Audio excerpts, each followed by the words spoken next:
Hai semuanya, yuk kita eksplorasi pribadi berdasarkan hasil tes psikologi. Di sini, kita akan membahas mengenai kecerdasan, gaya belajar, adversity quotient, kepribadian, kecenderungan penggunaan otak, dan gaya berpikir. Yuk kita simak bersama.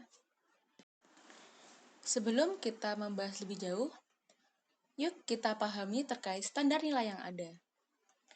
Yang pertama, ada R, di mana menunjukkan aspek kecerdasan tersebut memerlukan pengembangan. Perlu dukungan dari lingkungan dan upaya yang keras untuk meningkatkan kemampuannya. Kemampuan ini berada di bawah kemampuan orang-orang seusianya. Selanjutnya adalah C-min. Artinya, perlu dioptimalkan. Kemampuannya sedikit di bawah orang-orang seusianya. Upaya dari individu yang bersangkutan akan diperlukan sehingga kemampuannya dapat setara dengan orang-orang seusianya.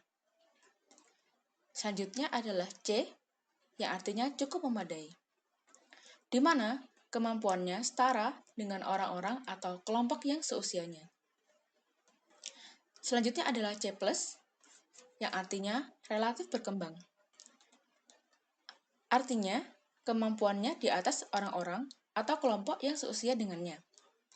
Stimulus dari lingkungan maupun dari diri individu sendiri sangat diperlukan supaya potensi ini dapat muncul sebagai suatu prestasi. Dan yang terakhir adalah T, yang artinya berkembang dengan baik. Terdapat banyak stimulus atau rangsangan pembelajaran yang dapat ditangkapnya dengan baik. Nah, diperlukan sedikit upaya lagi agar potensi ini dapat berkembang menjadi suatu prestasi. Setelah kita memahami nilai standar yang ada, yuk kita mulai eksplorasi pribadinya, dimulai dari kecerdasan intelektual. Aspek intelektual terdiri dari kecerdasan umum, pemahaman verbal, analisis sintesis, logika berpikir, memori, kemampuan berhitung, daya bayang ruang, kemampuan mekanik, dan konsentrasi. Yang pertama, yakni kecerdasan umum, di mana kemampuan dalam menyelesaikan masalah serta mempelajari hal-hal yang baru. Yang kedua adalah pemahaman verbal, yaitu kemampuan untuk memahami informasi dan instruksi dari lingkungan. Yang ketiga ialah analisis sintesis, yakni kemampuan memahami pokok persoalan dan menemukan alternatif penyelesaian yang tepat. Yang keempat adalah logika berpikir, yakni kemampuan untuk melihat hubungan sebab akibat secara bertahap. Yang kelima adalah memori, di mana merupakan kemampuan mengingat informasi baru yang berasal dari lingkungan. Yang keenam adalah kemampuan berhitung. Kemampuan berhitung merupakan kemampuan dalam menyelesaikan operasional bilangan. Yang ketujuh adalah daya bayang ruang, di mana merupakan kemampuan untuk membayangkan bangun 2 dan 3 dimensi. Yang kedelapan adalah kemampuan mekanik, di mana kemampuan untuk memahami dasar-dasar ilmu fisika. Yang terakhir adalah konsentrasi, yakni kemampuan untuk mempertahankan perhatian dalam waktu tertentu. Selanjutnya adalah kecerdasan emosional. Aspek emosional terdiri dari motivasi berprestasi, adaptasi, kepercayaan diri, hubungan interpersonal, kemandirian, stabilitas emosi, dan kreativitas. Yang pertama adalah motivasi berprestasi, yakni dorongan untuk menyelesaikan suatu tugas dengan sebaik mungkin demi keberhasilan yang maksimal. Yang kedua adalah adaptasi, yaitu kemampuan melibatkan diri secara efektif supaya dapat diterima di lingkungan baru tanpa cemas. Yang ketiga adalah kepercayaan diri, yakni kemampuan untuk menampilkan diri di hadapan orang lain. Yang keempat adalah hubungan interpersonal, di mana kemampuan untuk membina interaksi sosial. Yang kelima adalah kemandirian. Kemandirian adalah kemampuan untuk melakukan aktivitas sendiri dan atas inisiatif sendiri tanpa bergantung pada dukungan orang lain. Yang keenam adalah stabilitas emosi, di mana merupakan kemampuan untuk mengendalikan gejolak emosi negatif secara rasional. Dan yang ketujuh adalah kreativitas, yakni menciptakan hal-hal yang bersifat inovatif. Nah, berikut merupakan gambaran dari psikogram kecerdasan. Kita dapat melihat bahwa dalam gambar terdapat kecerdasan umum yang memiliki nilai C atau cukup memadai. Artinya, individu tersebut memiliki kemampuan dalam menyelesaikan masalah dan mempelajari hal-hal yang baru, setara dengan orang-orang ataupun kelompok yang seusianya. Begitupun dengan aspek-aspek lain. Sesuaikan dengan standar nilai yang ada dan maknanya ya. Oke, selanjutnya kita akan membahas terkait gaya belajar. Di mana gaya belajar ini ada 3 tipe, yakni auditory, visual, dan kinestetik. Yang pertama, auditory. Mereka yang memiliki gaya belajar auditory akan lebih mudah menyerap informasi dengan mendengarkan. Baik itu mendengarkan informasi dari orang lain ataupun dengan mereka membaca lebih keras. Ingatannya akan lebih kuat terhadap hal-hal yang mereka dengar daripada hal-hal yang mereka lihat. Selanjutnya adalah visual. Gaya belajar visual ini berkaitan dengan indera penglihatan. Butuh melihat sesuatu dalam mempelajari hal baru terutama secara visual. Dan dalam mengingat akan lebih mudah dibantu dengan sesuatu yang dapat dilihat secara visual, seperti gambar, diagram, maupun dengan membaca instruksi atau petunjuk. Yang terakhir adalah kinestetik. Gaya belajar kinestetik akan lebih mudah menyerap informasi dengan bergerak, berbuat, atau menyentuh. Dan mereka-mereka yang memiliki gaya belajar kinestetik, saat berpikir, mereka tidak bisa diam. Dalam hal ini, mereka akan bergerak seperti berjalan hilir mudik, berjalan mondar-mandir, menggoyangkan kaki, memainkan jari-jari tangan, atau dapat berbicara dengan ekspresi wajah yang cenderung ekspresif. Dan mereka ini akan lebih menyukai eksperimen atau praktek daripada membaca teori. Selanjutnya, ada adversity quotient atau kemampuan individu untuk menganalisa, mengatur, mengarahkan, dan bersabar atas semua tantangan serta kesulitan yang hadir dalam kehidupannya. Nah, dalam adversity quotient ini ada 3 jenis, di mana quitters, yakni seseorang yang butuh penguatan agar mulai berani mengambil tantangan, bukan menghindarinya. Mereka yang termasuk dalam adversity quotient tipe quitters akan membutuhkan dorongan kuat supaya tidak mudah menyerah ketika menghadapi tantangan.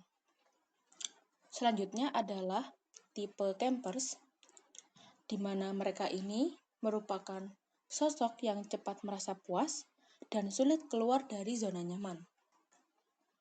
Saat merasa apa yang dicapai sudah cukup, mereka cenderung kurang bersemangat untuk mencari tantangan berikutnya.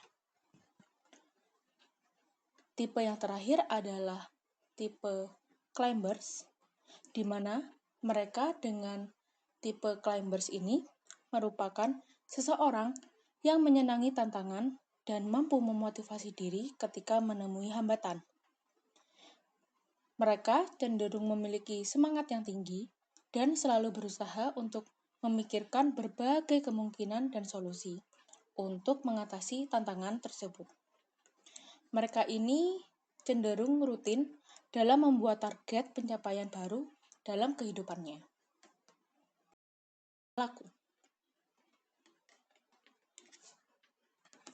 Memiliki karakteristik yang aktif, petualang, impulsif, cerewet dan ingin tahu, kasual, adaptif, tenang tapi humoris, riang dan penuh pesona, praktis, serta apa adanya. Selanjutnya adalah EITP atau pemberi. Mereka merupakan orang yang menarik, ramah, imajinatif, kreatif, fleksibel, dan tidak dapat diprediksi. Mereka logis dan analitis. Selanjutnya adalah EIFP atau inspirator.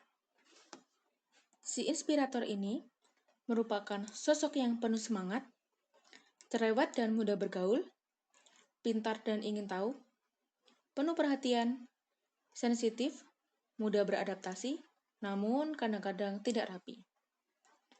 Selanjutnya adalah ESFP atau pelaku.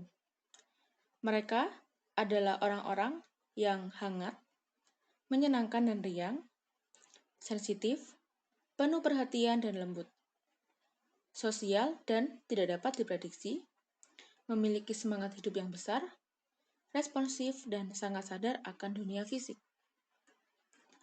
Selanjutnya adalah ESFJ atau si penyayang. Mereka adalah orang-orang yang aktif, bersahabat, mudah bergaul, peduli pada orang lain, kooperatif, harafiah, dan teguh pada pendirian. Selanjutnya adalah si perantara atau EIFJ. Mereka memiliki karakteristik yang bersahabat, mudah bergaul, sangat empatis, namun mudah sakit hati, tegas, produktif, rapi, dan sosok yang bertanggung jawab. Selanjutnya, kita akan membahas mengenai kepribadian yang tergolong I atau introvert. Yang pertama adalah IIFP atau si idealis. Mereka adalah orang yang tenang, penyendiri, ramah, peka dan mudah sakit hati.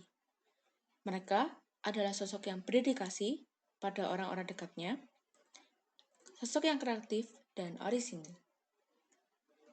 Selanjutnya adalah ISTP atau si mekanik. Merupakan sosok yang logis, pragmatis dan langsung, tenang dan otonomis, realistis, fleksibel, dan banyak akal. Mereka juga sosok yang objektif dan tidak emosional. Selanjutnya adalah IITJ atau si ilmuwan.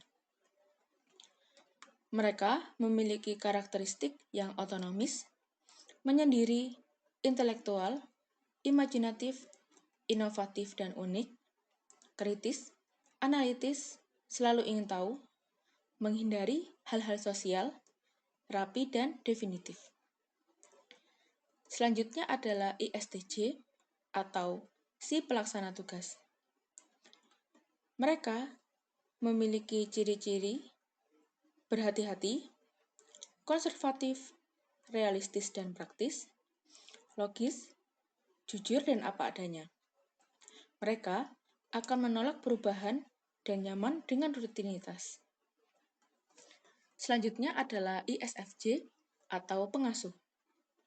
Mereka merupakan sosok yang lembut, suka merenung, hanya dekat pada orang yang setelah mengenal baik, tidak kompromi, akan standar personal. Mereka adalah orang-orang yang rajin, rapi, dan tegas. Selanjutnya, ISFP atau si artis. Mereka adalah orang yang baik hati, sederhana dan sangat empatis, bijaksana dan setia, namun sensitif terhadap kritik. Mereka adalah orang-orang yang responsif dan realistis. Selanjutnya adalah IITP atau pemikir. Mereka dicirikan dengan sosok yang tenang, mandiri, logis dan tidak emosional, pemikir global, dan cenderung terdorong untuk meningkatkan kompetensinya.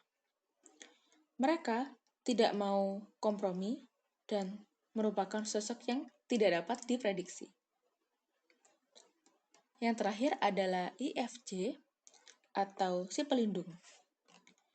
IIFJ adalah orang yang kreatif, orisinil, dan mandiri. Bijak, hangat, sensitif, merupakan sosok pemikir global dengan semangat yang besar, serta visi yang unik. Mereka adalah sosok yang berhati-hati, rapi, dan sungguh-sungguh serta produktif.